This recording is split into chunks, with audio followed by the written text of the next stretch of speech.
What you are seeing on your screen now are the photographs of the plush bungalow that the Delhi CM has made for himself. Incidentally, this bungalow allegedly cost close to 45 crores. He has spent 45 crores for himself, 45 crores of taxpayers' money. Himself will be wrong, but he has spent it for the CM's bungalow. So tomorrow he is out, some other CM comes in, that CM can stay there. But he took the initiative to make this bungalow. Now, I have done a story on this before. It is not that I have not done a story. I have done a story on this before, and a lot of people ask me, listen, you know what, why are you only talking about Arvind Kejriwal? Why don't you talk about Narendra Modi? Even he is spending, he is extravagant. He also spends a lot of money. First and foremost is that I have spoken about everybody in my editorial last time. That said, two wrongs doesn't make a right. You see, because Mr. Narendra Modi spent money on Central Vista and others, therefore Arvind Kejriwal should spend the money, doesn't give that. There is no logic to it, for starters. Secondly, you see, a person like Arvind Kejriwal won people's heart. Because, I remember in 2013 assembly elections, he had said that, he had promised to people that I will not stay in government accommodation. I don't want a government's flat and all that, or bungalow and all that. I will not do all that. I will not even take government vehicle. He said, I will drive in my Wagoner. I will not take government vehicle. Why? Because I don't want to spend taxpayer money. These statements of his had won our hearts. This statement is when people said, wow, what a man. What a man. This man can make a difference. He is the Messiah. He can make a difference to Indian politics. He possibly will change the way politics is in India. A lot of people, people spoke about how simple he was. And, possibly, all this Lal Batti culture and this VVIP culture and all, everything he will eradicate. These were the hopes that people had. And these were the hopes that people had when they wore that Aam Aadmi Party, maybe Anna and maybe all that all that advertising gimmick. All that happened because people genuinely believed. He gave people hope. And that's the sheer hope he shattered. He shattered. Point number one. Point number two, Arvind Kejriwal has broken every promise he made to this country. Think about it. Every promise. When Arvind Kejriwal was an activist working with Anna Hazare, he said that, listen, politics is not my game. I will never enter politics. I will never get into election and all. I am an activist. I am a fighter and I will fight.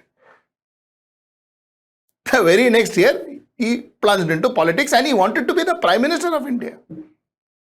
One promise broken. Second promise is just what I told you. He said he would never accept government accommodation. In 2013, Kejriwal stated that he did not want to waste taxpayers' money on his own comfort and preferred to live simple and frugal life. He said it. The moment he became chief minister, there was something that there was security threat. So he got into the bungalow and then he got into the bungalow. Now he's making that bungalow 45 crores he's spending on that bungalow. You see, I will tell you, security threat and all, no. Security threat, even if you stay in a hut, if there is good security, you can guard the person. Even if you stay in a hut, even if you are staying in a building, you can guard the person. It is not that you require lavish bungalow to stay in so that then there will be no security threat, Baba. But you are staying in a small flat, security threat. ऐसा सब नहीं होता है. So the security threat bit, I am not buying it. And I think nobody should buy it. Okay, so that's the point. So he broke this promise. Frugal. What frugal? 45 crore bungalow. Okay. Achha, 45 crore mein, it's not that he's buying a bungalow in 45 crores, that the plot cost X amount of money, then they're building the bungalow. फिर भी सोच सकते थे, ठीक है, maybe expensive plot and all that. He's renovating the bungalow. To renovate, it's costing 45 crores. It is what possibly a palace would cost. ठीक है. Okay. Point number two, what I told you. First, like I said, he said, I will not plunge into politics. Now he said, I will be frugal, ditched. Third, he said, I will never align with any political party, Baba. He said, people are voting for me. Either they vote me to power or they make me sit in the opposition. But aligning a chance ही नहीं है, he told. Never. Now, this is the man who is roaming around the entire country trying to align. The people he called thieves.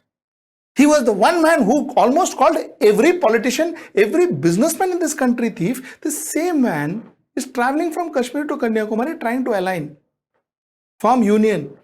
Why? Because he wants to come into power. You think he'll form the union and make somebody else the prime ministerial candidate? This man will not do it. He wants to come into power. So the point is, what I'm surprised is Arvind Kejriwal, who won, like I said again, who won people's heart of this country. Everybody, had a lot of hope from this one gentleman who we all thought that would, kind of, like I said, change the face of Indian politics, and what he did finally. Now, my last point is, now I wonder, what was his original objective when he was doing that shenanigan in Ram Leela Maidan? What was he doing? Why was he doing that protest? What was the cause of that protest? Now I wonder, was the objective of that protest is to pull down corruption, reduce corruption, end corruption? Because if that was the objective, then the corruption is the same as what it was then. Now also, possibly more. Most of his ministers and people are behind bars on corruption charges. Now he is not seen out on the streets fighting for it. There is no Jan Lokpal ka even name happening anywhere. So if Jan Lokpal was not his objective, reducing corruption was not his objective, then what was he doing? Why was he doing all this? Was the only objective, when he was doing that, doing that dharna, was his only objective to pull down a UPA? Was that the only objective? Or he had some dream of becoming the Prime Minister or the Chief Minister someday? What was his objective? One doesn't know. Anyway, Indians fell for what he did in Ram Leela Maidan, and today history turned because of what had happened in that Ram Leela Maidan and what he had told us in that Ram Leela Maidan. History of India took a different turn. That's the point I wanted to make. Till I see you on my next report. Namaskar.